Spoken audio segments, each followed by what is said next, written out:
Καλημέρα, είμαι ο Wayne Hall. Φέτος συνεχίζουμε τη σειρά προγραμμάτων που ξεκινήσαμε πέρυσι με αντικείμενο την βιωσιμότητα της Ευρωπαϊκής Ένωσης. Ευρωπαϊκή Ένωση, διάλυση ή επανεκκίνηση. Με την Αντιγόνη Λιμπεράκη συζητήσαμε το θέμα του ποια Ευρώπη θέλουμε. Με τον Τάσο Συριανό και τον Χρήστο Κοτσιρέα, μέσα σε συζητήσεις για το ελληνικό σύνταγμα, είχαμε θίξει το πρόβλημα του πώς η εστίαση στις μορφές του φασισμού που πολεμάει η Ευρωπαϊκή Ένωση, για παράδειγμα τον ελληνικό φασισμό, μας άφησαν περίπου απροετοίμαστους για τη μετέπειτα αναγκαία τοποθέτηση ενάντια στις μορφές του φασισμού που αντίθετα υποθάλπονται από την Ευρωπαϊκή Ένωση, όπως ο φασισμός και ο ναζισμός στην Ουκρανία.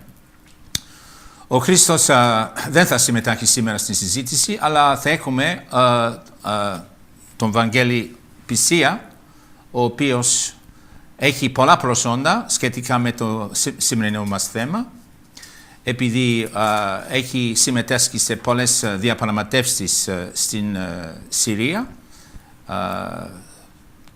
πριν από την τελευταία φάση των γεγονότων.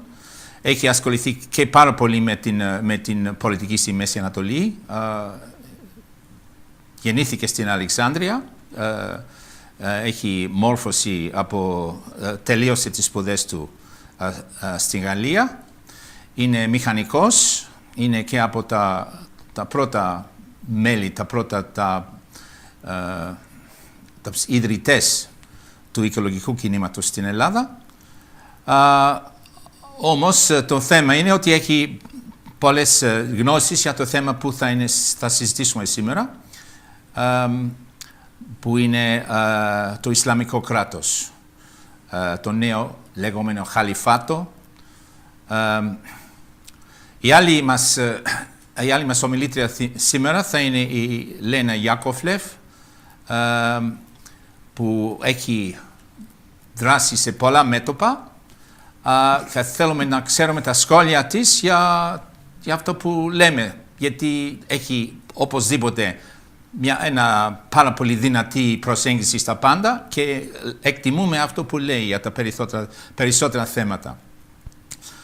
Λοιπόν, επειδή το σημερινό μας πρόγραμμα, στο σημερινό μας πρόγραμμα το θέμα θα είναι αρκετό επίμαχο, όπως είπαμε, το Ισλαμικό κράτος, το νέο λεγόμενο Χαλιφάτο.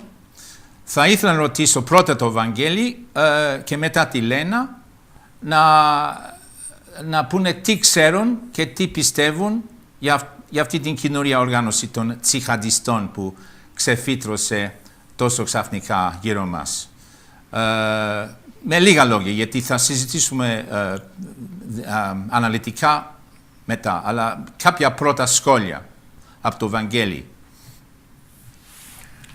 Με λίγα λόγια, γιατί μια και θα το συζητήσουμε μετά, εκεί θα μπορέσουμε ίσως να πούμε περισσότερα πράγματα, για ένα θέμα για το οποίο δεν αρκεί μία εκπομπή, δύο εκπομπές, πολλές εκπομπές, καθώς, όπως είπες πριν από λίγο, Wayne, αυτό το θέμα σαν να ξεφύτρωσε, θα έλεγα εγώ, δεν ξεφύτρωσε, σαν να ξεφύτρωσε.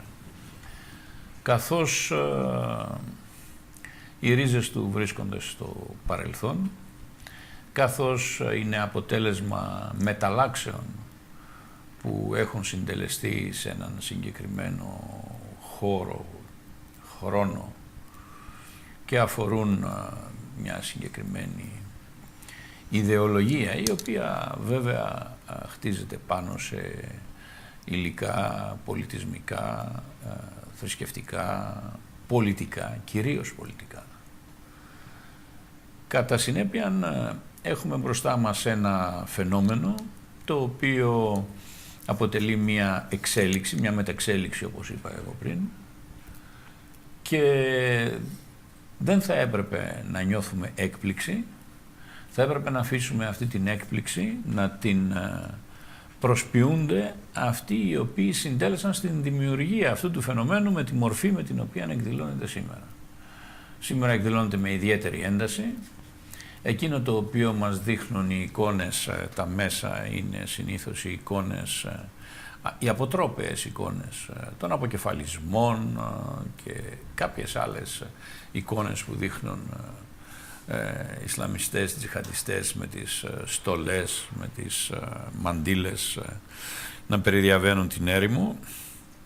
Όμως αυτές οι εικόνες που είναι περισσότερο εικόνες τρόμου και ίσως αποσκοπούν στο να φοβήσουν,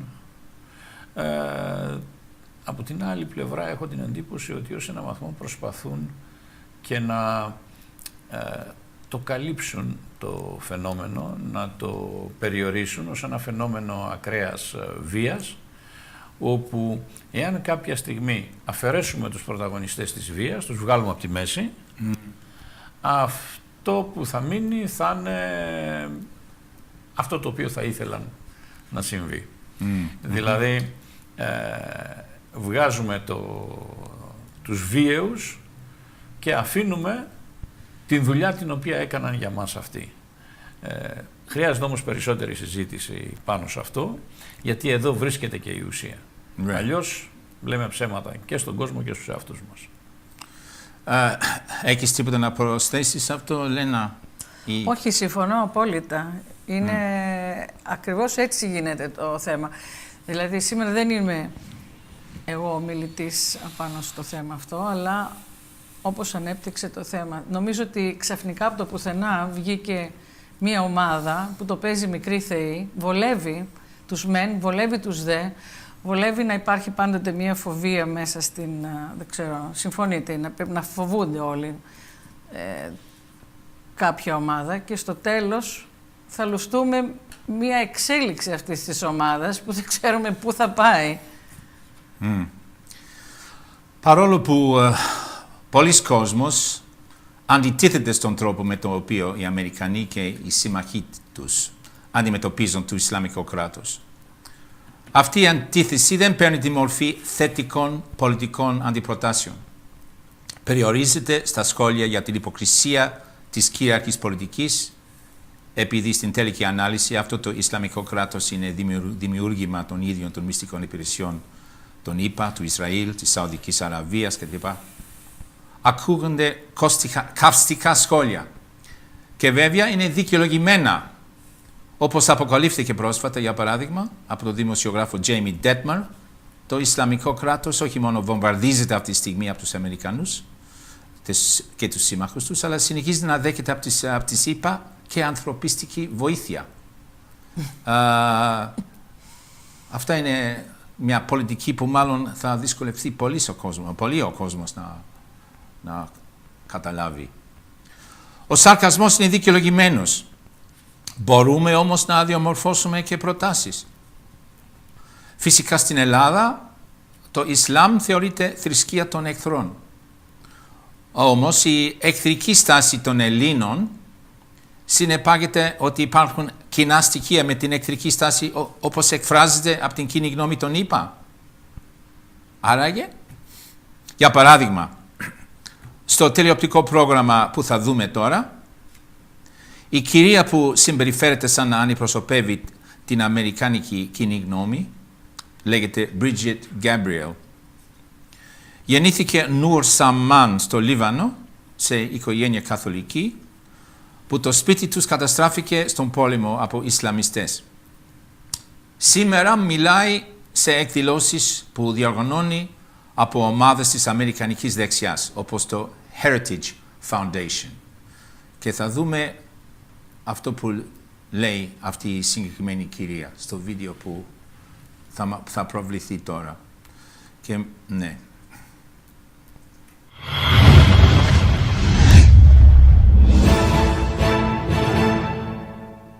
Assalamu alaikum. Peace to you all. My name is Saba Ahmed. I'm a law student at American University. I am here to ask you a simple question.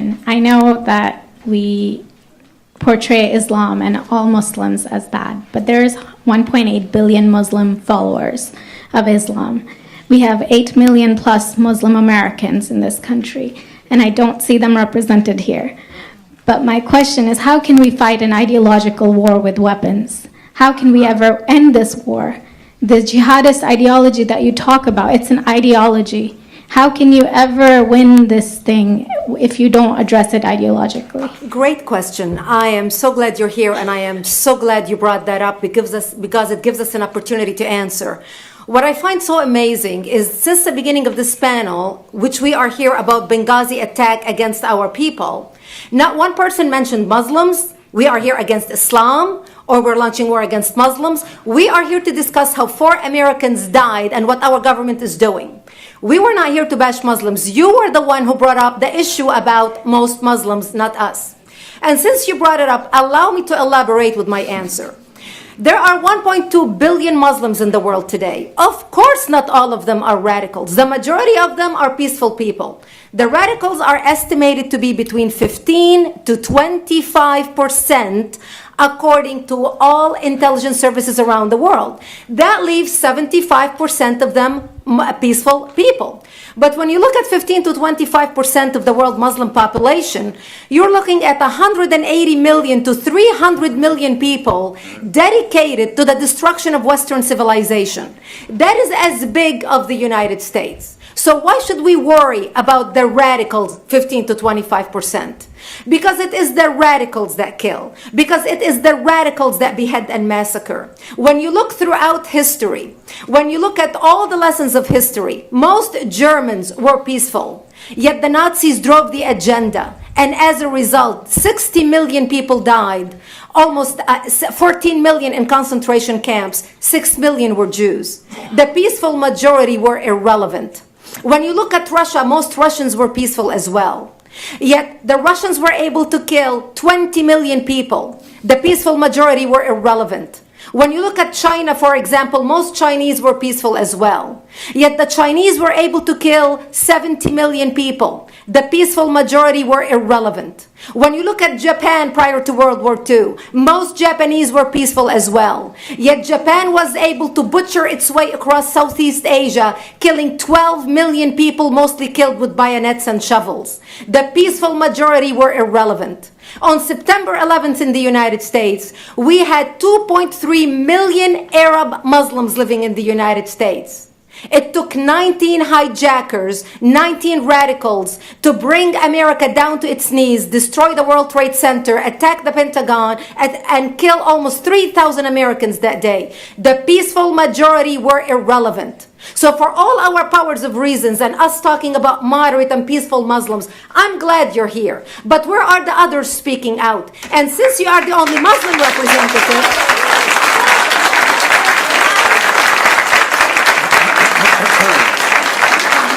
save the applause till the end.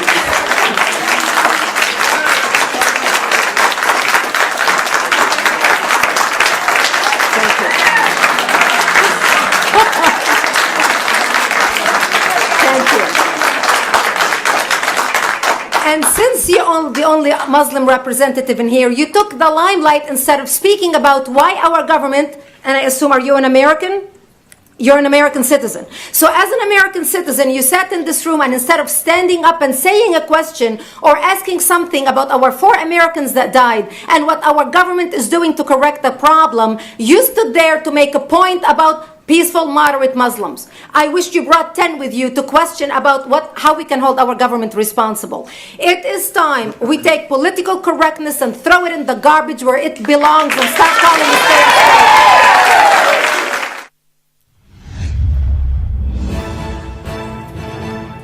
Πού ξεκινάμε με σχόλιο για αυτό το βίντεο? Να σχολιάσω εγώ ή θέλετε? Ναι, βέβαια. Ξεκινάς. Ξεκινάω εγώ. Η Σάμπα Αχμάντ ισχυρίζεται ότι η αντιπαράθεση με το Ισλάμ θα έπρεπε να διεξάγεται ιδεολογικά, δηλαδή στο επίπεδο των ιδεών. Πώς να γίνεται αυτό όμως, αφού στις δικές μας κοινωνίες οι περισσότεροι έχουν χάσει τη συνήθεια να μιλάνε για τη θρησκεία με τον ιδεολογικό τρόπο που γινόταν στην εποχή, ας πούμε, της Βυζαντινής Αυτοκρατορίας ή με τον τρόπο που γινόταν στην εποχή των θρησκευτικών πολέμων στην Ευρώπη. Σήμερα για μας η πολιτική είναι ζήτημα πολιτικών κομμάτων, όχι θρησκείων. Η Μπρίτζετ Γκάμπριελ θέλει να κάνει ρεπουμπλικάνικη πολιτική ενάντια στους δημοκρατικούς. Δεν καταλαβαίνει άλλου είδους πολιτική αντιπαράθεση. Στην απάντηση της, στην Σάμπα Αχμέντ, η Μπρίτζετ Γκαμπριέλ επικαλείται την επίσημη εκδοχή της Αμερικανικής κυβέρνησης για τα γεγονότα της 11 Σεπτεμβρίου. Αλλά ίσως αυτό είναι θέμα που να εξετάζουμε λίγο αργότερα, γιατί νομίζω ότι υπάρχουν και πολλά άλλα πράγματα να πούμε για αυτό που είδαμε, για τον αντιμουσουλμανισμό, ας πούμε, της Μπρίτζετ Γκαμπριέλ, και αν έχουμε κάτι το κοινό εδώ στην Ελλάδα, δηλαδή η θέση που έχουν οι Έλληνες για το Ισλάμ, ή αν έχει αυτό το χαρακτήρα. Δεν ξέρω. Δηλαδή είναι κάτι που... Ναι. Ναι. Εγώ θα πω ότι το ανέφερες, Wayne, και πριν από λίγο. Γεννήθηκα σε μια χώρα όπου κύριο θρήσκευμα ήταν το Ισλάμ. Ναι. Όμως όταν εκεί γεννήθηκα και μεγάλωσα, έζησα τα πρώτα μου χρόνια εκεί, τα πρώτα 16 χρόνια της ζωής μου, το κύριο πρόβλημα δεν ήταν το Ισλάμ.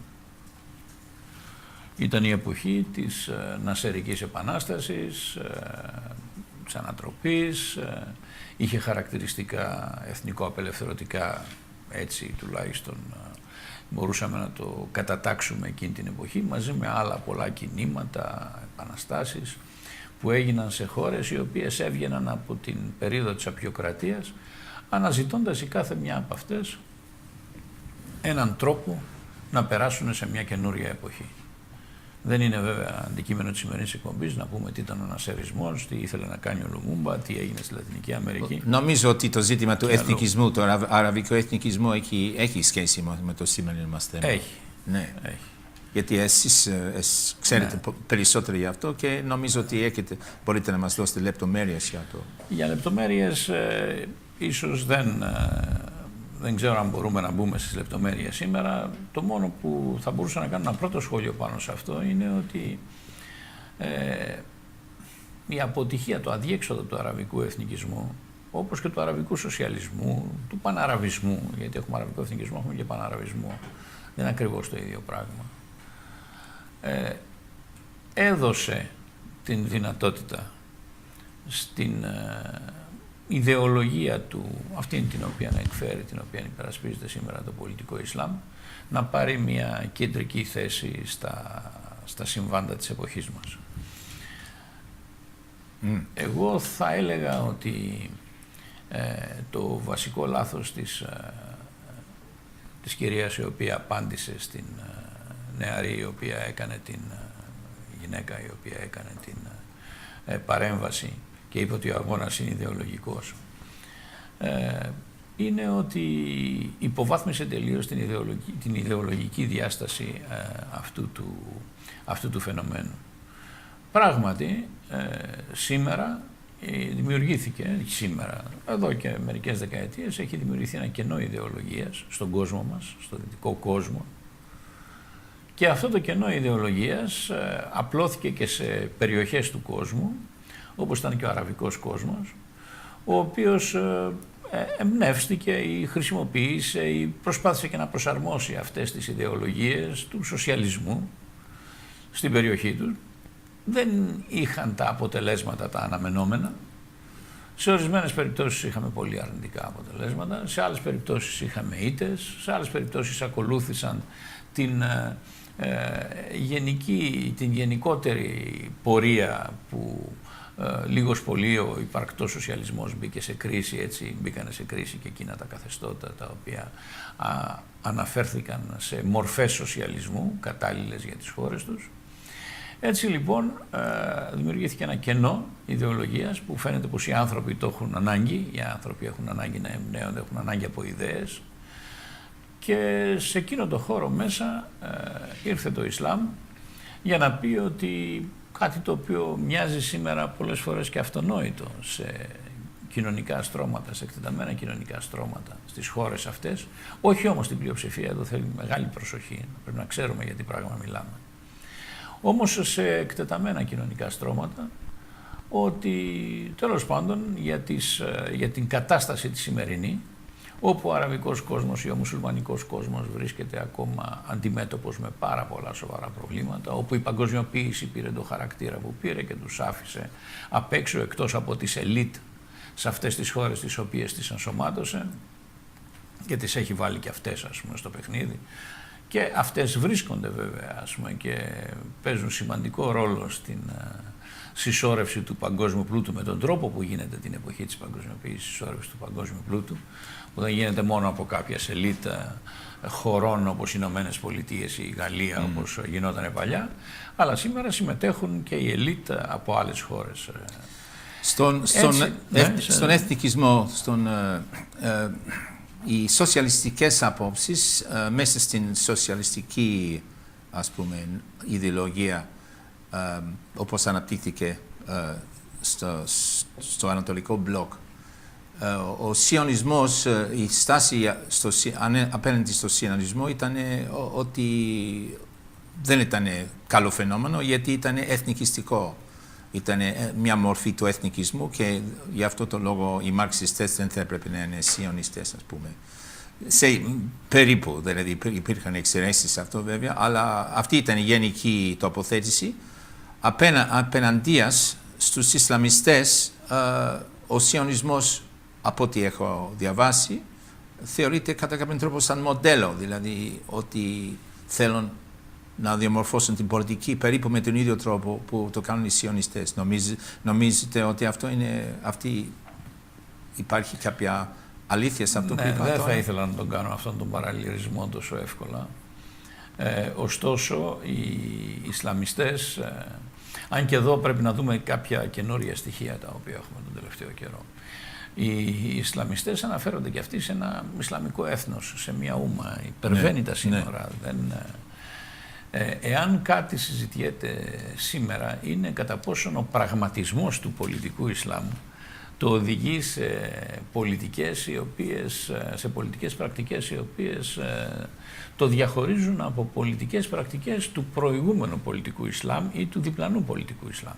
Πολιτικό Ισλάμ έχουμε και στην Τουρκία, έχουμε και τους αδερφούς μουσουλμάνους που τους είχαμε στην Αίγυπτο, που φτάσανε πολύ κοντά.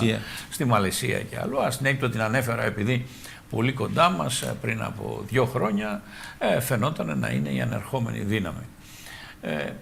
Έχουμε από την άλλη μεριά και φαινόμενα όπως ήταν η Αλ-Κάιντα. Η Αλ-Κάιντα θα έλεγε κανείς ότι ήταν πιο κοντά σε αυτό το υπερεθνικό και υπερτοπικό Ισλάμ. Σήμερα ο Αλ-Μπαγντάντι φαίνεται ότι ζητάει τον χωρικό προσδιορισμό. Φαίνεται δηλαδή ότι θέλει να φτιάξει ένα σουννιτικό κράτος στην περιοχή, θέλει να αποκτήσει βάση και από εκεί και πέρα να αρχίσει να εξαπλώνεται. Αρχίζει δηλαδή και δείχνει ότι στην αντίληψή του για το πώς, είναι θέμα στρατηγικής ίσως, στο πώς, ας πούμε, θα απλωθεί αυτό το ριζοσπαστικό Ισλάμ, χρειάζεται η δημιουργία ενός, εκτός των άλλων, και ενός εθνικού πολιτικού χώρου.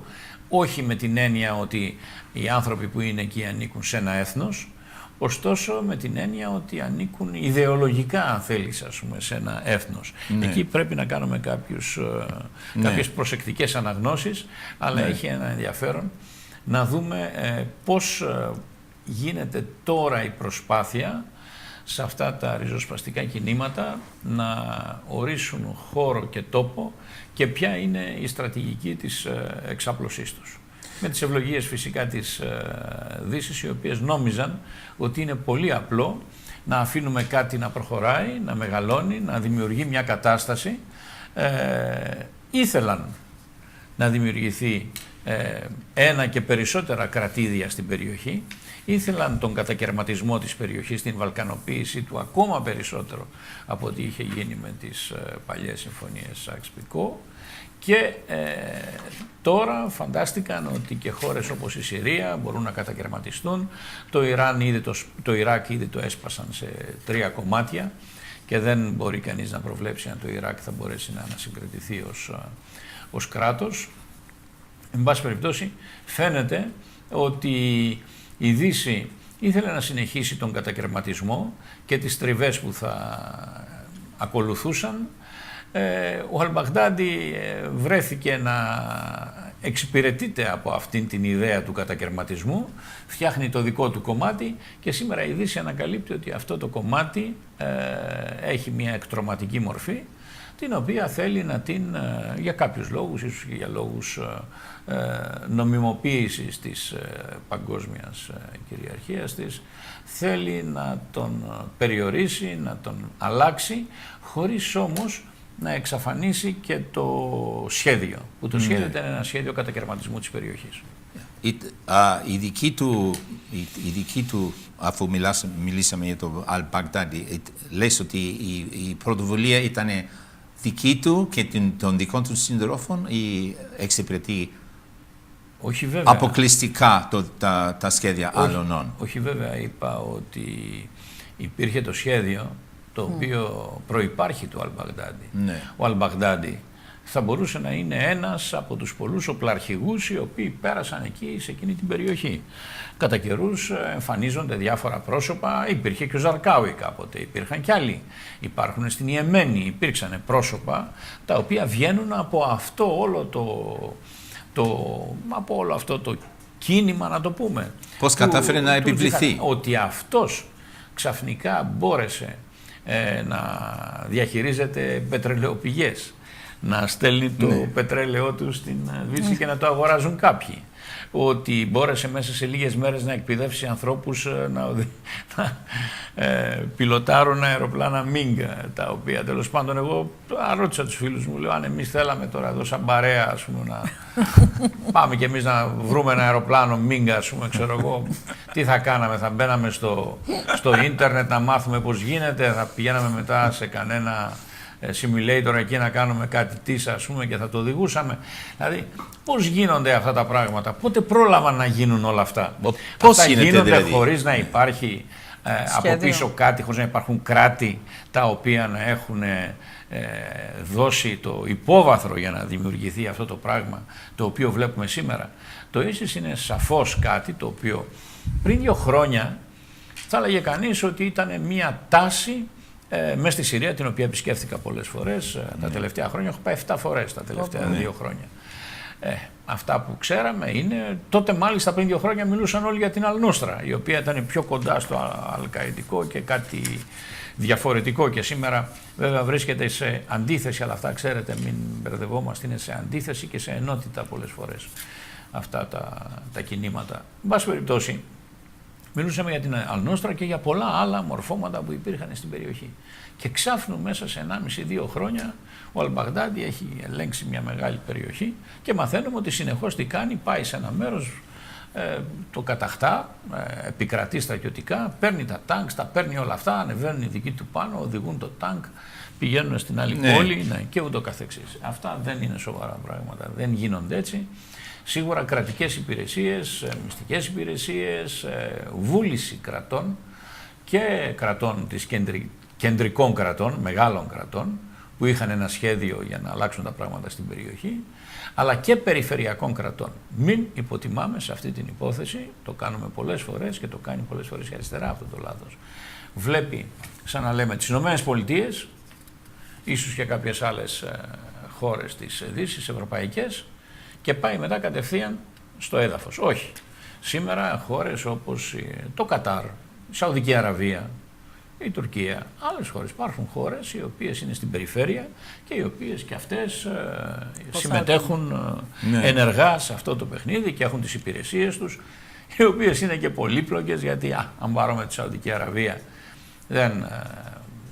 αυτοί που τέλος πάντων σου λένε ορισμένα πράγματα για την περιοχή και που γνωρίζουν κάπως τα θέματα, δεν είναι ότι ομονοούν, δεν είναι μία μυστική υπηρεσία, δεν υπακούει σε ένα κέντρο, υπάρχουν τμήματα που υπακούν σε ένα κέντρο, σε άλλο κέντρο, και βέβαια είναι και πολύπλοκο να ακόμα δεν έχουμε οι περισσότεροι αφιερώσει το χρόνο που θα έπρεπε για να κατανοήσουμε τι είναι αυτές οι χώρες. Η Σαουδική Αραβία είναι ένα πολιτικό, είναι κυρίως η σφαίρα της πολιτικής που επικρατεί.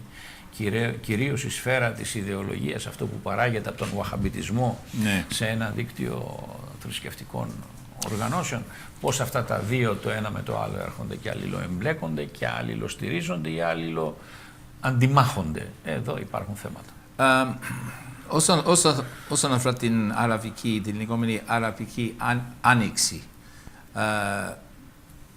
αυτή είναι άλλο στοιχείο του puzzle, ας πούμε, και θα ήθελα να ξέρω κατά πόσο αυτή η εκδοχή, δηλαδή η κατάληξη αυτής της κίνησης της άνοιξης, της αραβικής άνοιξης, που από ό,τι φαίνεται ένα στοιχείο που ήταν καθοριστικό ήταν η στάση του Μοχάμεντ Μόρσι απέναντι στους Ευρωπαίους και τους Αμερικάνους.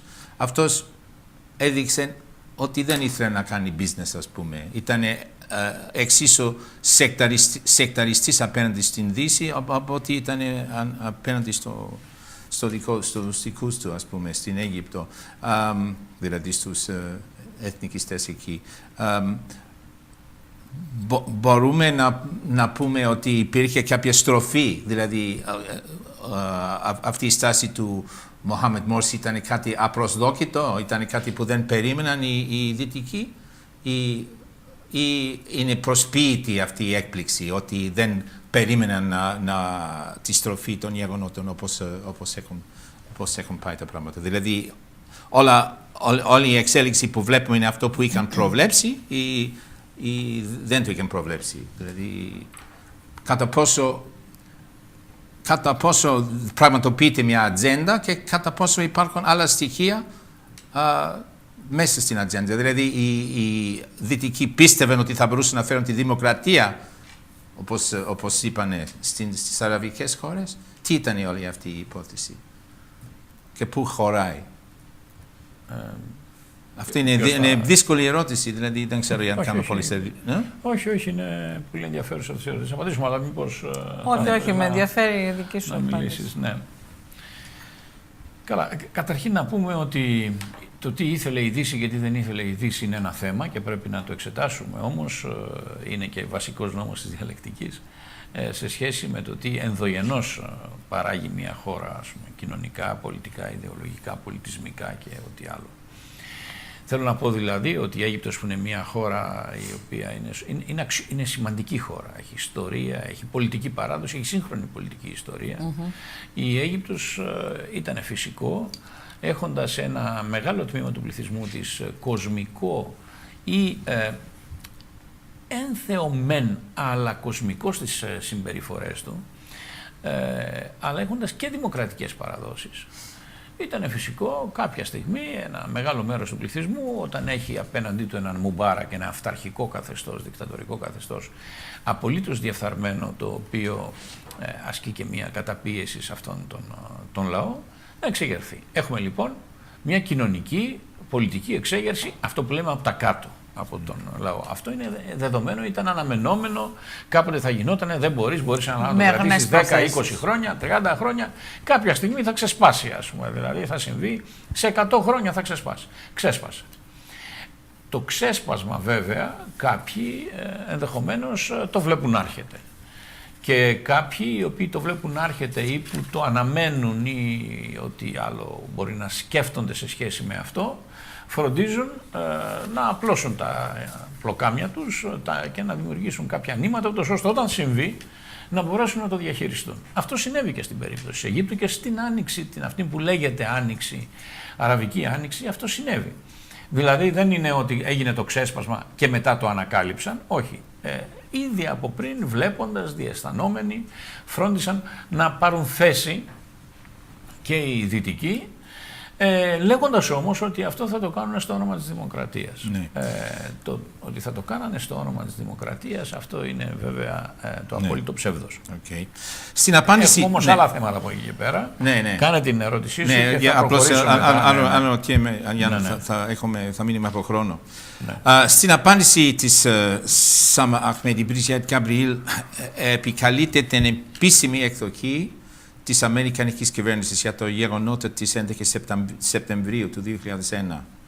Αυτή η εκδοχή αμφισβητείται από σημαντικό ρεύμα πολιτών στην Αμερική και διεθνώς, οι οποίοι ισχυρίζονται ότι στις επιθέσεις του 11 Σεπτεμβρίου δεν είχαν καμία ανάμειξη ούτε τζιχαντιστές ούτε μουσουλμάνοι γενικά. Το αξιοπερίεργο είναι ότι η επίσημη αμερικάνικη εκδοχή, από ό,τι φαίνεται, δεν αμφισβητείται στον ίδιο βαθμό, τουλάχιστον δημοσίως, στις ίδιες τις μουσουλμανικές χώρες, από ότι στην Αμερική. Παρόλο που υπάρχουν εξαιρέσεις βέβαια και θα μιλήσουμε για αυτά. Παρόλο που η κατηγορία για την ευθύνη μουσουλμάνων στις επιθέσεις στη Νέα Υόρκη και Ουάσιγκτον είναι κάτι που προσβάλλει πάνω απ' όλα τους μουσουλμάνους. Αλλά οι μουσουλμάνοι δεν αντιδράνε σε αυτό που προσβολεί, ορισμένοι Αμερικάνοι αντιδράνε. Πώς εξηγείται? Εγώ τώρα, να σας πω την αλήθεια, δεν θα ήθελα να προσπαθήσουμε μέσα σε τόσο σύντομο χρόνο που μας μένει να αναφερθούμε σε αυτό το ζήτημα, να κάνουμε την προσπάθεια να διατυπώσουμε τη μία ή την άλλη άποψη. Είναι γνωστό ότι υπάρχει μια μεγάλη αντιπαράθεση και είναι γνωστό ότι υπάρχουν πολύ σοβαρά σκεπτικά, πολύ σοβαρά επιχειρήματα, τα οποία την επίσημη τουλάχιστον εκδοχή την αμφισβητούν. Σε αυτά δεν έχουν δοθεί απαντήσεις. Και γι' αυτό ίσως ακόμα και εκείνοι οι οποίοι πιστεύουν ότι ήταν ένα φαινόμενο που αναπτύχθηκε στους κόλπους του επαναστατικού, θα το λένε κάποιοι, του ριζοσπαστικού Ισλάμ, και από εκεί και πέρα ήταν μια ενέργεια η οποία χτύπησε, παραμένει σκοτεινό σε πολλές του εκδοχές. Που δηλαδή ενδεχομένως, και αν πάρουμε το σενάριο ότι υπήρξε μια βούληση κάποιον, έχουμε την περίοδο της δεκαετίας του 70 και 80 που έχουμε πολλές αεροπειρατείες. Ναι. Αεροπειρατείες που σχεδιάζονται από διάφορους. Σχεδίασαν και οι Παλαιστίνοι αεροπειρατείες. Έχουμε άλλες οι οποίες καταλήγουν στην Κούβα. Έχουμε αεροπειρατείες εκείνη την εποχή. Αυτές είχαν στην κλίμακα των δυνατοτήτων των υποκειμένων που τις δημιουργούσαν, είχαν μια κάποια αντιστοιχεία. Για να περάσεις αυτό το στάδιο και να πας πέρα από την απλή αεροπειρατεία, να πας εκεί που έφτασε αυτό το χτύπημα, χρειάζεται ενδεχομένως κάτι περισσότερο. Ναι. Αυτό το κάτι περισσότερο είναι που έκανε και το γεγονός Μέγα, ναι, και είναι αυτό το οποίο είναι και το ζητούμενο για όσους θέλουν να καταλάβουν περισσότερα πράγματα. Ίσως να επιστρέψουμε σε αυτό στην προηγούμενη θεματολογία και θα συνεχίσουμε με τον προβληματισμό που είχες θίξει. Στις συζητήσεις που γίνονται για το λόγο ύπαρξης του Ισλαμικού κράτους, ακούγεται ο ισχυρισμός ότι ο στόχος της στρατηγικής που ακολουθείται σήμερα από τις μεγάλες δυνάμεις είναι, όπως είπαμε, ο επανασχεδιασμός του χάρτη της Μέσης Ανατολής, έτσι ώστε η νέα Μέση Ανατολή να μοιάζει με αυτό που βλέπουμε τώρα. Αυτό το σχέδιο συμπεριλαμβάνει συρρίκνωση της Τουρκίας, του Ιράν, της Σαουδικής Αραβίας, του Ιράκ, της Συρίας. Συμπεριλαμβάνει επίσης τη δημιουργία ενός κουρδικού κράτους στα εδάφη της Τουρκίας, του Ιράκ και της Συρίας. Στην Ελλάδα υπάρχει παραδοσιακά θετική στάση απέναντι στους Κούρδους ως έχθρο του εχθρού. Βλέπω και ένα μεγάλο Ισραήλ εκεί. Ποιο είναι αυτό το κράτος? Η Ορδανία είναι κανονικά εκεί. Ναι. Δεν βλέπει να αλλάξει. Δεν δείχνει να αλλάξει τίποτα. Εκεί δεν δείχνει να έχει αλλάξει τίποτα. Δεν ξέρω κατά πόσο ανταποκρίνεται στα αληθινό σχέδιο. Καλά, τώρα βγάζουν χάρτες διάφορους. Στην Ελλάδα υπάρχει παραδοσιακά θετική στάση απέναντι στους Κούρδους ως έχθρο του εχθρού, δηλαδή της Τουρκίας. Στις σημερινές ανακατατάξεις, ορισμένοι στην Ελλάδα βλέπουν ως θετική την προοπτική ενός ανεξάρτητου Κουρδιστάν, αφού θα σημαίνει αποδυνάμωση της Τουρκίας. Μια μικρότερη και ασθενέστερη Τουρκία θα έχει λιγότερες δυνατότητες για να απειλήσει την Ελλάδα. Απ' την άλλη πλευρά, όμως, υπάρχει άποψη ότι μια αποσταθεροποιημένη Τουρκία θα είναι πιο επικίνδυνη για την Ελλάδα και για την Κύπρο. Καταρχήν, θα υπάρχει ο πειρασμός να διεκδικήσουν από τους Έλληνες αυτό που θα έχουν χάσει στους Κούρδους. Θα υπάρχουν νέες διεκδικήσεις στην Θράκη και στην νησιά του Αιγαίου, για παράδειγμα. Ποια είναι από αυτά τα σενάρια σας μοιάζουν πιο πιθανή? Έτσι κι αλλιώς ο επανασχεδιασμός ολόκληρης της Μέσης Ανατολής είναι προφανές ότι αποτελεί έγνοια εδώ και πάρα πολλούς αιώνες των μεγάλων δυνάμεων. Ναι. Αυτός εντάθηκε τα τελευταία χρόνια και βέβαια ο χάρτης της Μέσης Ανατολής υπέστη σοβαρές αλλαγές στην αρχή του 20ου αιώνα και τώρα φαίνεται πάλι ότι υπάρχει ένα σχέδιο. Υπάρχουν τουλάχιστον ισχυρά κέντρα απόφασης και στις Ηνωμένες Πολιτείες και αλλού και υπάρχουν χώρες οι οποίες έχουν ζωτικά συμφέροντα στην περιοχή όπως η Τουρκία, το Ισραήλ και άλλες, η Σαουδική Αραβία. Υπάρχει δηλαδή ένα γεωπολιτικό πλαίσιο το οποίο οδηγεί στην επανεξέταση των συνόρων. Ορισμένοι θέλουν την αλλαγή τους και ορισμένοι θέλουν τη σταθεροποίησή τους. Η Σαουδική Αραβία είναι από τις χώρες η οποία θα έλεγα ότι θέλει την σταθεροποίηση των συνόρων διότι ανησυχεί. Το Ισραήλ θα ήθελε την διάσπαση, την αλλαγή των συνόρων, όχι τόσο γιατί σκέφτεται ότι θα επεκταθεί έξω από τα σύνορα της σημερινής, εγώ θα την έλεγα Παλαιστίνη, όλο αυτό το χώρο μαζί, όπου είναι το Ισραήλ και είναι και τα κατεχόμενα παλαιστινιακά εδάφη. Όχι γιατί θέλει να πάει να κατακτήσει ένα κομμάτι της Συρίας ή να κατακτήσει την Ιορδανία. Αυτό δεν φαίνεται, εν πάση περιπτώσει, δεν λέγεται, δεν φαίνεται για την ώρα, δεν ξέρω τι θα γίνει σε 100 χρόνια. Το σίγουρο είναι όμως ότι η αστάθεια στην περιοχή, το σπάσιμο της Συρίας, το σπάσιμο του Ιράκ, το σπάσιμο αυτών των κρατών, τους ευνοεί. Και υπάρχουν χώρες όπως οι Ηνωμένες Πολιτείες, οι οποίες επίσης και άλλες χώρες, ίσως και ευρωπαϊκές χώρες, να βλέπουν ότι αδύναμα κράτη, τα οποία θα είναι μικρά αδύναμα, δηλαδή μια επανάληψη του ό,τι συνέβη στην Ιουγκοσλαβία, με άλλους όρους βέβαια στην περιοχή εκείνη, θα είναι καλύτερο. Βέβαια μπορεί να φαντασιώνονται ότι αυτό εδώ θα μπορέσουν να το συνδυάσουν και με μια μεταφύτευση και του μοντέλου του κυβερνητικού. Ίσως να αισθάνονται δηλαδή ότι κάνουν και το καλό, διότι σε ένα τμήμα της Συρίας, σε ένα άλλο μικρό τμήμα της Συρίας και σε ένα άλλο πιο μικρό τμήμα της Συρίας θα μπορέσουν, αφού γίνουν αυτές όλες οι ανακατατάξεις, οι διασπάσεις, να πάνε ως ιεραπόστολοι και να πούνε σας φέραμε και την δική μας κοινοβουλευτική δημοκρατία, άρα σας εκπολιτήσαμε, σας κάναμε και σας εξυγχρονίσαμε, σας κάναμε ό,τι σας κάναμε. Αυτά είναι στον σχεδιασμό. Ποια είναι η δυναμική εκεί όμως? Εδώ είναι τα δύσκολα. Η δυναμική αρχίζουμε και τη βλέπουμε τώρα, ας πούμε. Δηλαδή ανοίγουν τους ασκούς του αιώλου και μετά δημιουργούνται αυτά που δημιουργούνται. Ήδη και στα Βαλκάνια έχουμε προβλήματα. Στα Βαλκάνια δεν είναι σίγουρο ότι τελειώσαμε, ότι σπάσανε τη Ιουγκοσλαβία. Ακόμα και τελευταία ένας ποδοσφαιρικός αγώνας ήταν αρκετός για να δούμε εντάσεις στην περιοχή, οι οποίες προειδεάζουν για κάποια πράγματα. Όταν έχεις μικρά κράτη, οι μεγάλοι παίκτες αλλά και οι μεσαίοι παίκτες έχουν και αυτοί ανοίγει η όρεξή τους. Δηλαδή πιθανόν η Τουρκία σήμερα να αισθάνεται ότι μπορεί να παρεμβαίνει στο Κόσοβο, στην Αλβανία, εδώ, εκεί, ξέρω εγώ. Αισθάνεται αυτό τώρα όμως, γιατί αυτό είναι το ζήτημα. Δηλαδή, και ίσως είναι η ευκαιρία να μιλήσουμε λίγο για το Ερντογάν, για το Ρέτσεπ Ερντογάν. Αυτή τη στιγμή, για τη λεγόμενη διεθνή κοινότητα, ο Ερντογάν γίνεται persona non grata, αφού δεν δείχνει να είναι συνεργάσιμος στην πραγματοποίηση του σχεδίου να προωθηθεί η υπόθεση των Κούρδων. Προτιμάει να αφήσει στο Ισλαμικό κράτος να πολεμάει στους Κούρδους. Ποια θα έπρεπε να είναι η στάση των Ελλήνων απέναντι στο Ερντογάν? Ναι, αλλά πριν φτάσουμε σε αυτό, θα πρέπει να πούμε ότι όταν ο Ερντογάν θέλησε να διαλύσει τη Συρία, η Δύση δεν έδειξε να ενοχλείται ιδιαίτερα. Ναι, αλλά τώρα όμως έκανε άλλη στάση. Όμως κάπου το πράγμα δεν προχώρησε. Από ό,τι φαίνεται, ο επάρατος Άσαντ, ο δικτάτορας ή ό,τι άλλο θέλουμε να λέμε για αυτόν, παρόλα αυτά εξέφρασε την εθνική ενότητα σε εκείνη τη χώρα. Υπήρχε ένας εθνικός στρατός ο οποίος είπε ότι δεν θέλουμε να αφήσουμε τη χώρα μας να γίνει κομμάτια και αυτή τη στιγμή η Συρία δεν διαλύθηκε έτσι όπως φανταζόντουσαν κάποιοι ότι θα έχει διαλυθεί πριν από 2 χρόνια.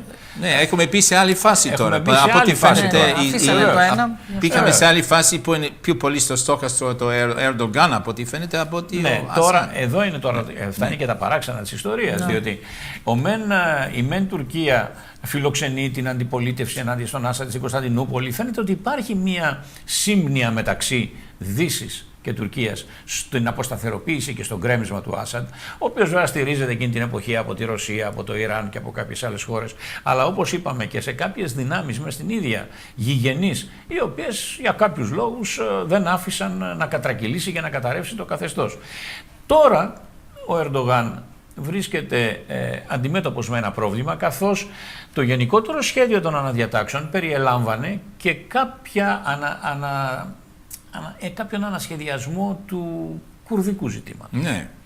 Το κουρδικό ζήτημα φαινόταν να μένει στην άκρη για πάρα πολλά χρόνια. Μετά με όσα συνέβησαν στο Ιράκ δημιουργήθηκε ένα κάποιο εθνικό κέντρο υποτυπώδες, το οποίο βέβαια δεν αυτονομήθηκε αλλά δεν ανεξαρτοποιήθηκε από το Ιράκ. Είναι το κομμάτι του Ιρακινού Κουρδιστάν. Αυτό δεν θέτει ζήτημα μεγάλου κουρδικού κράτους αυτή τη στιγμή, αλλά όλοι αντιλαμβάνονται ότι οι Κούρδοι θέλουν, και εδώ είναι ένα θέμα πλέον, ότι εάν 20-30 εκατομμύρια άνθρωποι θέλουν να αυτοπροσδιοριστούν, εσύ τι λες? Σου πέφτει λόγος να λες να μην αυτοπροσδιοριστούν? Είναι πολύ δύσκολο. Σου πέφτει λόγος να μπει στις θρησκευτικές διανέξεις των μουσουλμάνων. Δεν σου πέφτει λόγος πουθενά. Δηλαδή, ναι, θα συμφωνούσα σε αυτό, ας πούμε. Ότι σου πέφτει λόγος από τη στιγμή που τα ζητήματα αυτά εμφανίζονται, αναδύονται στη διεθνή πολιτική σκηνή, ζητούν με βίαιους τρόπους αναδιατάξεις μεγάλες, προκαλούν πολέμους. Εκεί φυσικά, ας πούμε, θα πεις για στάσου για να δούμε τι γίνεται και θα προσπαθήσεις, όχι με πόλεμο ενάντια στον πόλεμο βέβαια, αλλά θα προσπαθήσεις με κάποιους τρόπους να βοηθήσεις να μην πάρουν τα πράγματα αυτόν τον δρόμο. Όμως, ας μείνουμε στο θέμα το κουρδικό. Οι Κούρδοι θέλουν αυτό που θέλουν και είναι εξαιρετικά δύσκολο. Δεν βλέπω εγώ με ποια λογική θα μπορούσε να πει κανείς ότι θα πρέπει να τους εμποδίσει καταρχήν να κατακτήσουν αυτό το οποίο λένε, γιατί τώρα λένε ότι θέλουν αυτονομία. Θέλουν περισσότερη αυτονομία στην Τουρκία, περισσότερη αυτονομία στη Συρία, αυτό ζητούσανε. Εγώ πριν από λίγο τους συνάντησα στη Βιέννη σε μια συνδιάσκεψη που κάναμε και ήταν Σύριοι από όλες τις πλευρές, ακόμα και αδερφοί μουσουλμάνοι ήταν εκεί, αλλά ήταν και εκπρόσωποι του καθεστώτος. Έγινε αυτή η συνάντηση πριν από 2 εβδομάδες ήμουν εκεί, έχουμε κάνει άλλη μία πριν από 7-8 μήνες περίπου, εξίσου έτσι ανοιχτή και αντιπροσωπευτική. Εκεί είπαν ότι εγώ είμαι Σύριος αλλά Κούρδος. Τώρα, δεν αμφισβητώ δηλαδή αυτή τη στιγμή την Συρία να θέλω, ξέρω εγώ, να φύγει το κομμάτι το βόρειο ανατολικό, όπου ζούσαν περίπου 2,5 εκατομμύριο ζουν Κούρδοι εκεί, και να φτιάξουμε εκεί ένα ανεξάρτητο κρατήδιο το οποίο μετά θα κάνει αυτό και μετά το άλλο. Δεν είναι αυτό, εν πάση περιπτώσει, το θέμα που βάζουν στην ατζέντα τους τώρα οι Κούρδοι. Οι Κούρδοι τώρα μιλάνε για αυτονομία. Για ό,τι όμως ζητούν λαοί οι οποίοι έχουν μια ταυτότητα και μια ισχυρή ταυτότητα, νομίζω ότι εμείς θα πρέπει να είμαστε πολύ ανοιχτοί. Τι γίνεται τώρα? Ανοιχτοί σε εκείνους, αλλά όχι ανοιχτοί στο Ισλαμικό κράτος, ας πούμε. Ναι, θα έλεγα ότι αυτό λες ότι λειτουργούν με άλλο τρόπο, δηλαδή μένουν οι πιο βίαιοι από τους ΔΕΗ, και οι δύο πλευρές είναι τρόπο. Αυτό το Ισλαμικό κράτος, το οποίο τώρα βάλαμε στο τραπέζι, είναι κάτι το οποίο έρχεται πριν από 1-1,5 χρόνο να διατυπωθεί το αίτημα για τη δημιουργία ενός Ισλαμικού κράτους εκεί, σε μια συγκεκριμένη περιοχή, με μια προοπτική να πάει μετά εκεί που είναι να πάει, να απλώσει τι θα κάνει. Δεν είναι το ίδιο τώρα με το κουρδικό έθνος. Και λίγος πολύ να ξεχωρίσουμε και θέματα που αφορούν στο έθνος και θέματα που αφορούν στο κράτος, στο εθνικό κράτος. Είναι μια λεπτή συζήτηση, μεγάλη συζήτηση. Θέλει να την αντιμετωπίσει κανείς με προσοχή. Γιατί? Θέλω να πω ότι από την άλλη μεριά υπάρχει και σε μένα τον ίδιο προσωπικά. Θέλετε να το δείτε σαν αντίφαση ή να το δείτε σαν μια πιο σύνθετη προσέγγιση. Εγώ θα έλεγα ότι είναι μια προσπάθεια μιας πιο σύνθετης προσέγγισης. Δεν σημαίνει ότι κάθε κατακερματισμός είναι και χρήσιμος. Δεν σημαίνει δηλαδή ότι κάθε χώρα, ας πούμε, όπου σε μια περιοχή υπάρχει μια μειονότητα ως προς το σύνολο της χώρας, αλλά εκεί δημιουργείται μια πλειοψηφία, άντε εκεί αυτοί κόβουμε ένα κομμάτι, φεύγουμε, διότι σήμερα ξέρουμε ότι τα γεωπολιτικά σχέδια είναι πολύ σοβαρά, ξέρουμε ότι παίζονται μεγάλα παιχνίδια και ξέρουμε ότι κάθε φορά που δημιουργείται ένας ακροτηριασμός, κατακερματισμός ή κάτι άλλο, κάποιοι υποφελούνται. Και αυτοί που υποφελούνται είναι συνήθως οι ισχυρότεροι, είναι οι περιφερειακοί παίκτες ή οι κεντρικοί παίκτες. Πρέπει λοιπόν να το βλέπει κανείς συνολικά κάτι, και αυτός ο προβληματισμός υπάρχει και από το 19ο αιώνα, και πριν πούμε τι θα πρέπει να τα αφήσουμε στην τύχη του να κοπεί, να φύγει, να κάνει ό,τι είναι να κάνει και να πάρει το δρόμο του, ή θα πρέπει να δοθεί ένας χρόνος ούτως ώστε να μην γίνεται αυτός ο κατακαιρματισμός κάτω από την μπαγκέτα ή από την οργάνωση που προέρχεται από άλλα ξένα κέντρα που θέλουν να αποδυναμώσουν μια χώρα, να την κόψουν στη μέση, να την κόψουν στα 4, εκεί να είμαστε λίγο προσεκτικοί. Από ό,τι φαίνεται, ένας πολύ σημαντικός λόγος που πολλοί νεαροί τζιχαντιστές τρέχουν σήμερα από πολλά μέρη του κόσμου για να ενταχθούν στο Ισλαμικό κράτος είναι το γεγονός ότι ο ηγέτης τους δεν λέει απλά χρειάζεται χαλίφης, λέει εγώ είμαι ο χαλίφης. Μέσα στην οργάνωσή του, από ό,τι φαίνεται, κανείς δεν τολμάει να τον αμφισβητήσει αυτόν τον τίτλο. Δεν έχουμε εξηγήσει από πού πήρε αυτή την δύναμη και πώς δέχτηκε. Αυτό είναι κάτι που μάλλον θα μάθουμε στο μέλλον, αλλά αυτή τη στιγμή είναι λίγο περίεργο. Αν για τους Ισλαμιστές τα αξίωμα του χαλίφη είναι τόσο σημαντικό, γιατί να μην πούμε ότι δεν έχουμε αντίρρηση να υπάρχει χαλίφης. Το αν εκείνος που διεκδικεί σήμερα αυτόν τον τίτλο αξίζει να λέγεται ο χαλίφης, είναι κάτι που θα έπρεπε να αποφασίσουν οι ίδιοι μουσουλμάνοι, όχι οι μη μουσουλμάνοι για λογαριασμό τους. Εν τω μεταξύ, οι ενεργοί πολίτες του μη μουσουλμανικού κόσμου θα έπρεπε να συμπαριστέκονται και να συνδεθούν με τους μουσουλμάνους που έχουν την ειλικρίνεια και το θάρρος να λένε δημοσίως σε όλους την αλήθεια και σε σχέση με την 11 Σεπτεμβρίου του 2001 και σε σχέση με τον πόλεμο ενάντια στην τρομοκρατία και σε σχέση με τις πιο πρόσφατες απάτες, γιατί όλες αυτές είναι απάτες. Ο καινούριος χάρτης της Μέσης Ανατολής, εκτός από κουρδικό κράτος, προβλέπει και ξεχωριστά κράτη για Σουνίτες και Σιήτες. Είναι άραγε αξιοπρεπές ο μουσουλμανικός κόσμος να δεχθεί τέτοιο είδους πατρονάρισμα. Μπορούμε να φανταστούμε μια μουσουλμανική αρχή να διατάξει ότι οι Προτεστάντες και οι καθολικοί Ορθόδοξοι να ζουν ξεχωριστά σε ξεχωριστά κράτη. Από πού και πού έχει αυτό το δικαίωμα να φτιάξουν κράτη με θρησκευτική βάση ή λεγόμενη δυτική. Θα σας πω κάτι που θα σας εκπλήξει ίσως. Συνομιλώντας με κορυφαίο στέλεχος της Χεσμολάχ στο Λίβανο, μου επισήμανε δύο πράγματα. Το ένα βέβαια είναι γνωστό, το ξέρουμε όσοι παρακολουθούμε τα θέματα της περιοχής. Η Χεσμολάχ είναι μία από τις δυνάμεις που ζητά την μεταρρύθμιση, την μεταρρύθμιση σε ό,τι αφορά τη συγκρότηση του Λιβάνου σε χώρα η οποία να μην κυβερνάται με βάση τις ιδιαιτερότητες εθνικές, θρησκευτικές και άλλες, δηλαδή να αλλάξει και το πλαίσιο, να αλλάξει το σύνταγμα και να είναι μια κανονική δημοκρατική χώρα που μπορεί βέβαια να έχει, θα έχει καντόνια, τι θα έχει, είναι άλλο θέμα αυτό, αλλά να είναι μια κανονική δημοκρατική χώρα με καθολική ψηφοφορία και το αποτέλεσμα της ψηφοφορίας να είναι σεβαστό και κάπως έτσι, ας πούμε, να δεν κυβερνάται όπως ξέρουμε λίγος πολύ ότι πρέπει να κυβερνάται μια χώρα. Είτε είναι ομόσπονδη, είτε είναι όχι ομόσπονδη, μια χώρα όπως είναι η Ελλάδα ή κάποια άλλη. Δεν συμφωνούν με αυτό κάποιες άλλες δυνάμεις. Η ίδια η Χεσμολάχ, η οποία προτείνει αυτό για τη χώρα της, κάνοντας μια συζήτηση με τον ίδιο άνθρωπο, μου είπε το εξής. Γίνεται μια προσπάθεια να μας χωρίσουν σε Σουνίτες και σε Σιήτες. Αυτό κάποιοι το υποκινούν, κάποιοι το υποθάλπουν. Εμείς, ακόμα κι αν δεν θέλει κανείς να μας πιστέψει, πρέπει να μας πιστέψει, διότι ακόμα κι αν δεν έχουμε καλές ιδέες, έχουμε τουλάχιστον την πρόθεση για λόγους επιβίωσης. Είμαστε το 15% περίπου του μουσουλμανικού κόσμου, άρα ως μειοψηφία, πιστέψτε μας, το έλεγε με χιούμορ, πιστέψτε μας λοιπόν ότι ως μειοψηφία δεν έχουμε κανένα συμφέρον εμείς να συγκρουστούμε με τους Σουνίτες. Αυτοί οι οποίοι θέλουν αυτή τη σύγκρουση είναι αυτοί οι οποίοι βέβαια θέλουν αυτήν την μειοψηφία των Σιητών να την στριμώξουν, να την περιθωριοποιήσουν. Εμείς λοιπόν δεν θέλουμε αυτή τη σύγκρουση. Είναι γεγονός ότι υπάρχουν πολλές αντίρροπες δυνάμεις και δεν είναι μόνο αυτοί εκεί, διότι βλέπουμε ότι αυτή τη στιγμή με ό,τι γίνεται στη Μέση Ανατολή δεν την πληρώνουν μόνο οι Σιήτες ή οι Αλεβίτες, ξέρω εγώ, ή δεν ξέρω ποιοι, ας πούμε, την πληρώνουν και οι χριστιανοί, την πληρώνει και ο καθένας.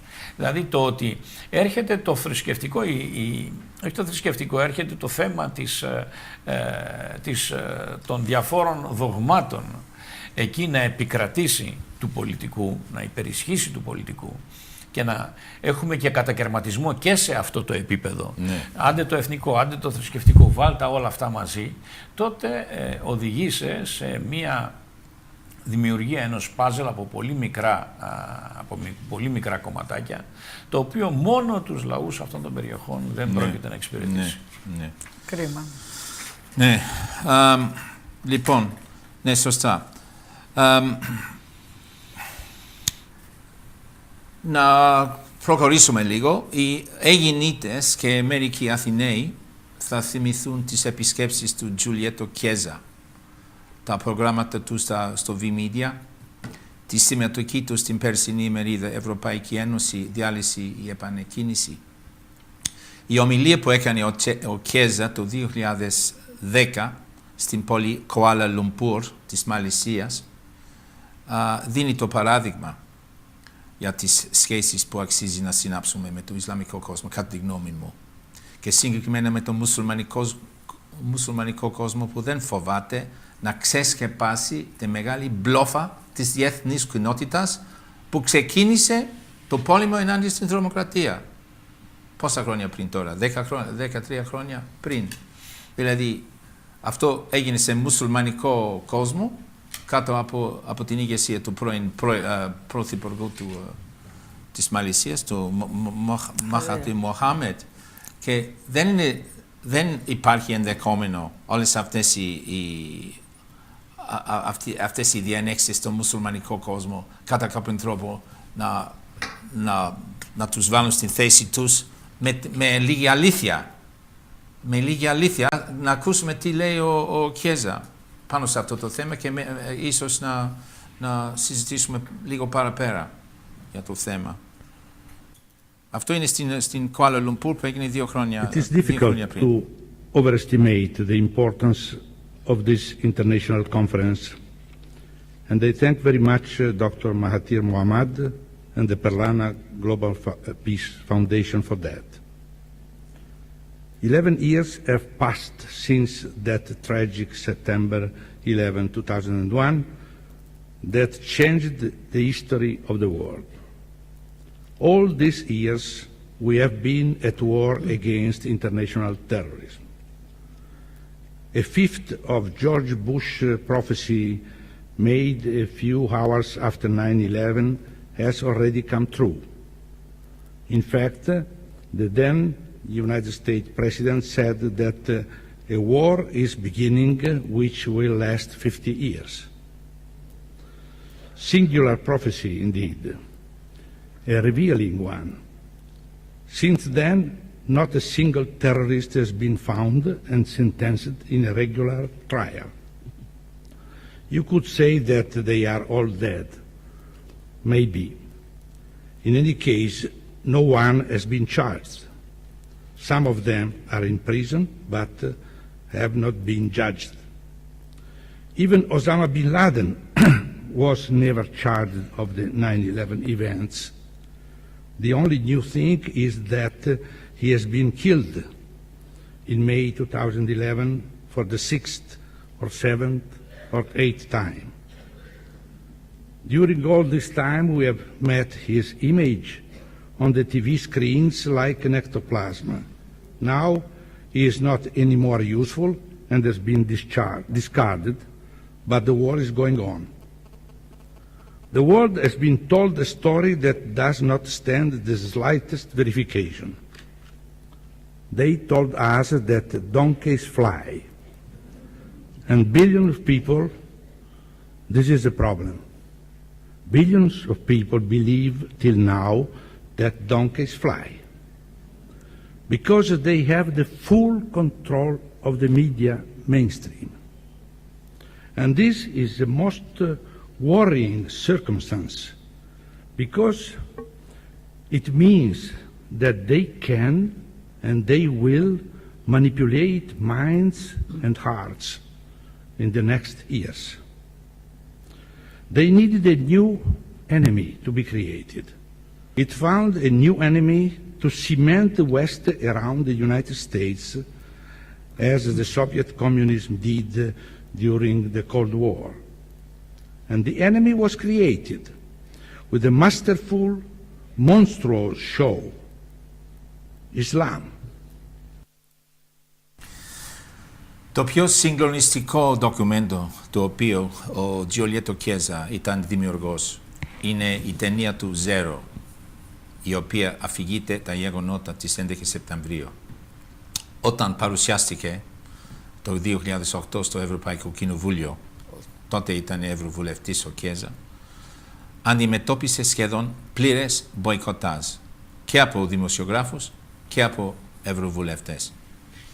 Αξίζει όμως να δούμε τουλάχιστον την αρχή αυτής της ταινίας και να δούμε πώς ξεκίνησε ο πόλεμος ενάντια στην τρομοκρατία.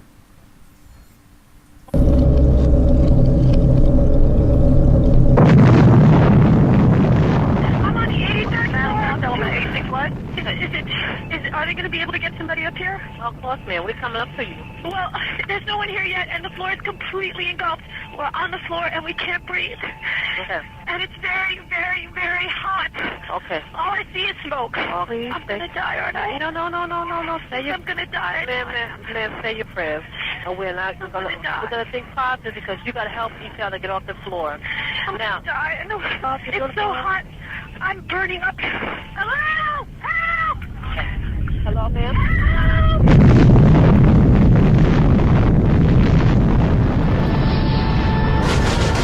Osama bin Laden is the world's most wanted terrorist. Many to fight the bin Laden's terrorist organization Al-Qaeda and punish those responsible. wanted man in the world. Punish. It's a vast empire. I want justice. And there's an old poster out west, as I recall, that said wanted, dead or alive. If you go to the FBI website, they've got Osama bin Laden. And if you go to Osama bin Laden's webpage on the FBI Most Wanted Terrorist list, you find that he's been indicted for the 1998 attacks, but not for 9/11. And in fact, a number of journalists called up the FBI and said, well, look, why have you not connected bin Laden to 9/11? And they said, well, I'm afraid we just don't have the evidence.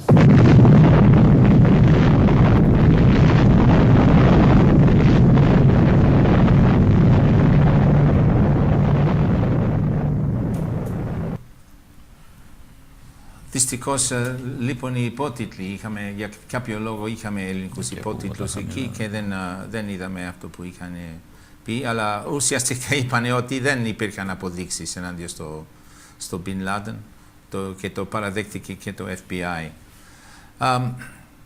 Τι να πούμε, δηλαδή όταν ξεκινάει μια υπόθεση με βάση μια απάτη και αυτοί που οι ενδιαφερόμενοι, οι μουσουλμάνοι, δηλαδή που κατηγορούνται για αυτό που δεν έκαναν,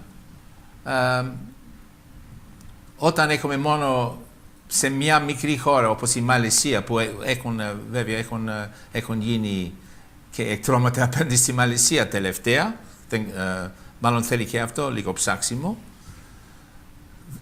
δεν μπορεί να μπει αυτό το στοιχείο μέσα στην γενική συνάντηση, μέσα στη γενική συζήτηση για αυτό το θέμα. Δηλαδή, γιατί μόνο οι Μαλαισιανοί ανάμεσα στους μουσουλμάνους να μιλάνε με βάση την πραγματικότητα. Δεν ξέρω. Θέλεις να πεις τίποτα για αυτό, Λένα, αφού είμαστε πιο κοντά στη δική σου θεματολογία τώρα? Αυτό είναι ένα θέμα που άμα το αρχίσεις, δύσκολο, Wayne, να ξεκινήσουμε τώρα προς το τέλος του προγράμματος. Ίσως να αφιερώσουμε μια άλλη συνάντηση που να ξεκινάμε μόνο για αυτό το θέμα. Δεν ξέρω αν συμφωνείτε κι εσείς για κάτι τέτοιο. Γιατί είναι κάτι το οποίο έχει μια αρχή και τώρα φαίνεται κιόλας. Δηλαδή και ο πιο πολλής κόσμος ξέρει πάνω κάτω. Ο πιο πολλής κόσμος... Και είναι μια ιστορία όπως είναι αυτό που λέει τα καινούργια ρούχα του αυτοκράτορα. Το λέω κάθε φορά. Ο αυτοκράτορας είναι γυμνός. Δηλαδή τον ξέρουν όλοι, αλλά κανένας δεν μιλάει γι' αυτό. Τώρα όμως έχει πάρει άλλες διαστάσεις. Ναι, μπορεί να έχει ξεκινήσει σαν απάτη και δημιουργήθηκε ένα τέρας του Frankenstein, ας πούμε, αλλά το τέρας του Frankenstein τώρα δεν είναι απάτη, είναι αληθινό. Δηλαδή υπάρχει στοιχείο απάτης μέσα, αλλά όμως είναι αληθινό το τέρας. Ενώ το 2001 στην Αμερική δεν ήταν υπαρκτός το τέρας. Το τέρας ήταν δημιούργημα που δεν είχε καμία σχέση με μουσουλμάνους. Αλλά τώρα όμως μπήκαν στο παιχνίδι οι μουσουλμάνοι. Πώς να ξεφύγουμε από αυτό το δίλημμα? Δηλαδή, απλώς θα συνεχίζουμε να αντιδράμε, τουλάχιστον να υπάρχει κάποια σύνδεση με την κίνηση στη Μαλαισία που μιλάει με βάση την πραγματικότητα. Δεν ξέρω αν υπάρχει τίποτα άλλο να πούμε σήμερα και ελπίζω ότι δεν έχει την αίσθηση ο Βαγγέλης ότι στήσαμε ενέδρα, ας πούμε, για αυτόν. Αλλά είναι πολύ επεξηγηματικός. Τι? Πολύ επεξηγηματικός. Ο τελευταίος λόγος να Πάντως έχει ο Βαγγέλης. Μια ερώτηση να σου κάνω, αν έχεις καταλάβει, γιατί όταν εντοπίσανε τον Μπιν Λάντεν, ας πούμε, όπως λένε, και έστειλαν αυτούς όλους τους καταπληκτικούς κομμάντος εκεί να τον σκοτώσουν, γιατί δεν τον συνέλαβαν να τον δικάσουν και να μας πει και ο Μπιν Λάντεν τη γνώμη του? Πολλά από ό,τι φαίνεται ο Μπιν Λάντεν πέθανε χρόνια πριν από αυτό σε στρατιωτικό νοσοκομείο. Τώρα έμενε ανάμεσα στο χωριό και το ξέραν όλοι και κανένας δεν τον κατέδωσε και χαρήκανε μετά πολύ. Πες και να έμενε, γιατί οι δυτικές δημοκρατίες όταν βρίσκονται κοντά σε έναν τέτοιο θησαυρό κάνουν αυτή την τόσο ταπεινή πράξη, την τυποτένια πράξη, να του ρίξουν 5 σφαίρες. Μα είναι δυνατόν να έχεις απέναντί σου τώρα τον Μπιν Λάντεν? Ήτανε Μπιν Λάντεν. Ήτανε ή ήτανε. Ένας Λάντεν Μπιν, ξέρω. Μα δεν να το πάρεις, να τον δικάσεις, να δεις τι σκέφτεται, αν είναι πραγματικά. Αφού ξέρεις πώς λειτουργεί ο αμερικανικός λαός, του αρέσει να παίζει αυτό το καουμπόι, τον Ράμπο, που τελικά το πιάνει το κακό και τον... Τέλος πάντων. Δεν ξέρω. Ζούμε πάντως την εποχή του ψέματος. Ναι, είμαστε στην εποχή του ψέματος και απλώς αναρωτιέμαι αν μπορούμε να φύγουμε από αυτή την εποχή του ψέματος. Και τώρα γίνεται επικίνδυνα τα πράγματα και στην περιοχή μας, λόγω των επιπτώσεων αυτής της απάτης, που όλο και μεγαλώνει και παίρνει όλο και μεγαλύτερες διαστάσεις. Μια λέξη μόνο θα ήθελα να προσθέσω, είναι ότι όλα αυτά τα οποία συζητήσαμε και που βέβαια δεν χωράνε σε μια εκπομπή, αλλά οπωσδήποτε αυτά τα οποία είπαμε και αυτά που άκουσε ο κόσμος μπορούν να βοηθήσουν στο να γίνει μια καλύτερη κατανόηση του προβλήματος. Και νομίζω ότι θα μας απασχολήσουν και στο μέλλον. Υπάρχουν στη Μέση Ανατολή πάρα πολλά πράγματα που δεν γνωρίζουμε. Ναι. Οι Άραβες γνωρίζουν πολύ περισσότερα για τη Δύση από ό,τι γνωρίζει η Δύση για τους Άραβες. Ναι. Οι Μουσουλμάνοι γνωρίζουν πολύ περισσότερα πράγματα για τους Χριστιανούς από ό,τι γνωρίζουν οι Χριστιανοί για τους Μουσουλμάνους. Δυστυχώς έχουμε μία αλαζονία η οποία δεν μας επιτρέπει να πλησιάσουμε και να καταλάβουμε. Ύστερα δεν καταλαβαίνεις με το να διαβάσεις 2 άρθρα στο ίντερνετ. Δεν καταλαβαίνεις να διαβάσεις ένα βιβλιαράκι μια φορά στη ζωή σου που να αναφέρεται στην ιστορία των Αράβων ή στο τι είναι το Ισλάμ με ένα εγχειρίδιο ή να ρίξεις μια ματιά στο Wikipedia. Αν θέλουν κάποιοι άνθρωποι στις περιοχές μας, εδώ που ζούμε εμείς, ας πούμε, στην Δύση τέλος πάντων, να καταλάβουν, πρέπει να κάνουν μια πολύ πιο σημαντική και πιο ουσιαστική προσπάθεια και πρέπει αυτά τα θέματα να ανοίξουν και να συζητηθούν. Υπάρχουν όμως, αυτά είναι τα ενδογενή, εσωτερικά. Αυτά αφορούν τον αραβικό κόσμο, τον μουσουλμανικό κόσμο. Από εκεί και πέρα, αυτά ναι μεν δημιουργούν ένα υπόβαθρο γερό που φαίνεται σήμερα στην κρίση η οποία υπάρχει και στα ξεσπάσματα που βλέπουμε εκεί. Είδαμε στη Λιβύη τι έγινε μετά. Εντάξει, βγάλαμε από τη μέση τον Καντάφη. Τι έγινε τώρα? Έφυγε ο κακός Καντάφη. Τώρα τι έχουμε στη Λιβύη? Έχουμε το απόλυτο χάος. Ποιος το δημιούργησε? Δεν πήγαν οι πολιτισμένοι να βάλουν τάξη εκεί? Γι' αυτό δεν πήγανε. Οι Γάλλοι, οι Αμερικάνοι, όλοι αυτοί, no-flight zone, τα κάναν όλα αυτά. Τι έχουμε τώρα, ας πούμε? Ντρέπονται ακόμα και να παρουσιάσουν στις ειδήσεις το αποτέλεσμα του εγκλήματος το οποίο συντελέστηκε εκεί. Ο Καντάφη, ούτε ο πρώτος ούτε ο τελευταίος δικτάτορας στην περιοχή. Έχουμε και άλλου τύπου δικτάτορες, τους οποίους τους καλύπτουν. Και βέβαια έχουμε και σε ορισμένες χώρες Ισλαμικές, δείξαμε πριν, έχουμε ορισμένα καθεστώτα τα οποία κάθε άλλο παραδημοκρατικά είναι. Άλλο αν έχουμε καλές σχέσεις με τον εκάστοτε μύρη εκεί αρχηγό κράτους, γιατί ας πούμε συμφωνούμε για το πετρέλαιο και κάνουμε κάποιες business ας πούμε μαζί του. Το άλλο είναι ότι δυστυχώς περνάμε σε μια περίοδο η οποία πρέπει να ανησυχεί τη χώρα μας. Ακριβώς. Μια περίοδο που έχουμε γεωπολιτικού χαρακτήρα αναδιατάξεις. Είναι πολύ τα ζητήματα μπλεγμένα στην περιοχή, εντάσεις πολύ υψηλά. Και η χώρα αυτή η οποία περνάει κρίση, η Ελλάδα η οποία περνάει κρίση, δεν φαίνεται να έχει εξωτερική πολιτική. Δεν έχει εξωτερική πολιτική. Δεν φαίνεται να ξέρει τι θέλει. Δεν ακολουθεί απλά το τι κάνουν οι άλλοι, όμως οι άλλοι δεν θα την πληρώσουν. Δεν θα την πληρώσει η Δανία την κρίση στην περιοχή. Την κρίση στην περιοχή πρώτη που κινδυνεύει να την πληρώσει είναι η Ελλάδα. Βαλκάνοι από πάνω, Τουρκία από δίπλα, Μέση Ανατολή. Για δες πόσα σύνορα γύρω-γύρω. Άμα τα δούμε όλα αυτά, έπρεπε να είμαστε η κατεξοχήν χώρα που θα κάνει εξωτερική πολιτική, η κατεξοχήν χώρα που θα έπρεπε να έχει ανθρώπους που να τους στέλνει σε όλες αυτές τις καυτές περιοχές του κόσμου και να προσπαθεί να δει, να καταλάβει, να αντιληφθεί, να παρέμβει και να αφήσει αποτύπωμα, να δημιουργήσει προϋποθέσεις για την επιβίωση της χώρας μας αυτά τα δύσκολα χρόνια. Αυτά τα χρόνια μπορεί να κρατήσουν, μπορεί να περάσουμε άλλη 1-2 δεκαετίες κρίσεων, πολέμων και αναδιατάξεων και κλειδονισμών. Δεν θα τα βγάλουμε πέρα αν κάνουμε σαν τη Σοφοκάμιλο ή αν βάζουμε τα προβλήματα κάτω από το χαλί. Και η Δύση δεν θα μας σώσει. Ακριβώς. Οπότε ας ελπίζουμε ότι με αυτή τη συζήτηση σήμερα, που ίσως μοιάζει από ορισμένες απόψεις λίγο ξεκάρφωτη, ότι μπορεί να είναι το πρώτο βήμα προς την χάραξη αυτής της εξωτερικής πολιτικής για την Ελλάδα. Νομίζω ότι τουλάχιστον έχουμε ρίξει ορισμένες ιδέες μπροστά και ας συνεχίσει η συζήτηση.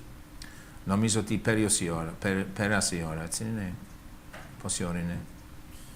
Οκ, ευχαριστούμε πολύ για όλους μας, από όλους μας. Μέχρι την επόμενη φορά.